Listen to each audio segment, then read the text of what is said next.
Good afternoon, everyone. We're glad you have joined us. And if you're on the West Coast, I'd say good morning. But wherever you are, we welcome you to our 18th annual Peacestock event. My name is Bill Habedank, and I am the Executive Director of Veterans for Peace, Chapter 115 here in Red Wing, Minnesota, where we're holding our event here in the Red Wing Ignite building, and we thank them for the use of these facilities. I'm glad you could all join us, and we thank you for taking the time to be here, and we thank many of you who sent in donations. This couldn't happen without donations, and we thank you very much. This is our first online event because we were going to have it in the Hobgoblin Barn in rural Red Wing area, but because of the COVID pandemic, we could not do that. And it's 95 degrees and 75% humidity today. We would have been dropping like flies if we'd been in that barn loft. So we're glad we could be in air conditioning today to be more comfortable.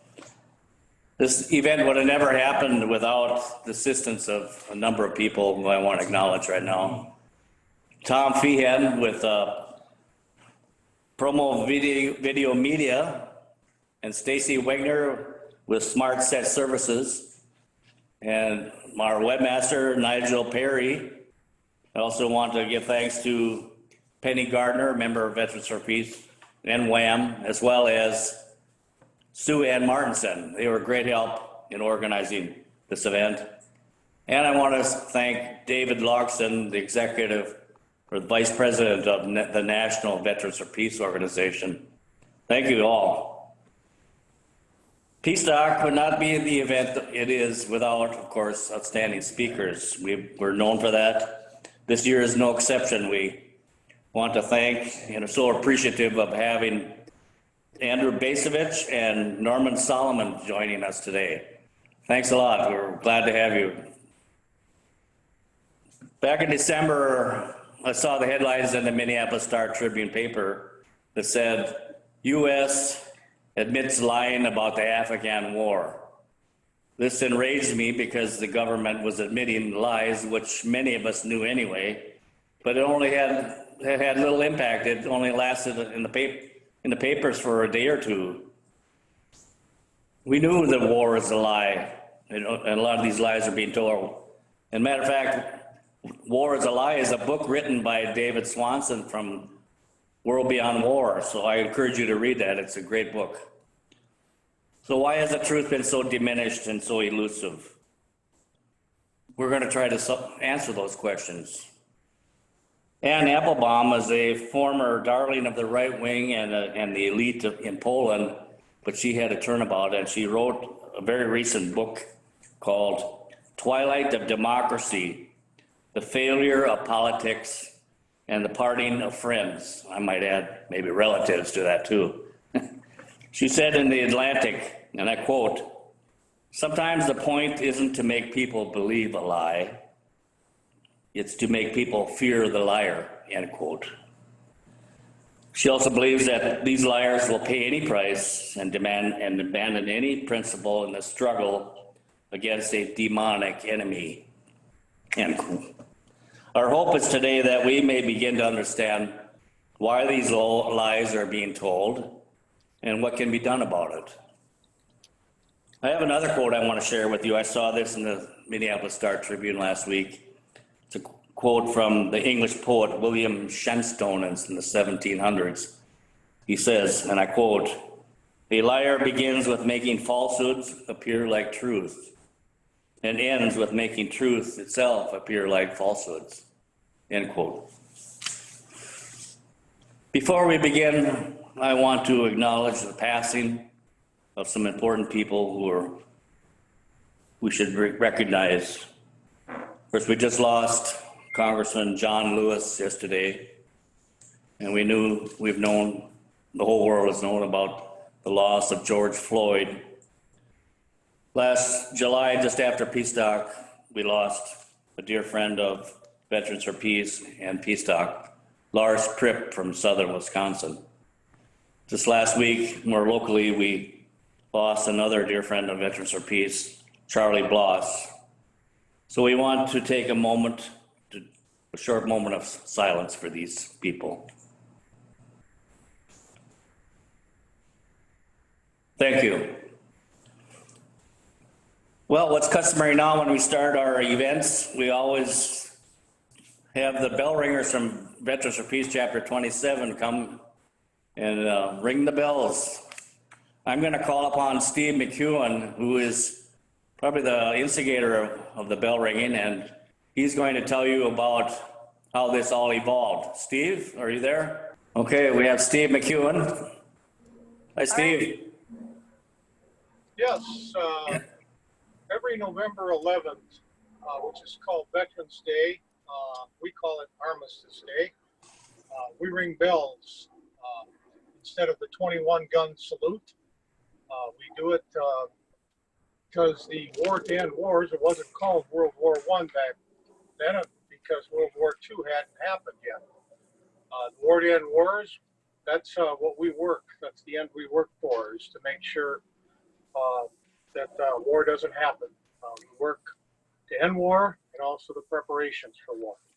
So each November 11th, around the United States and around the world, actually, chapters of Veterans for Peace ring bells 11 times in honor of churches ringing bells throughout the world back then when that war was ended.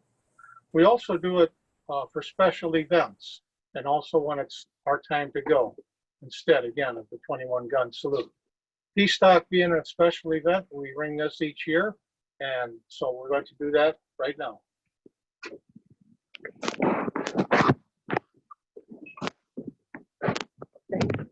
On the 11th day, the 11th month, at the 11th hour, bells were rung throughout the world. War had had its day.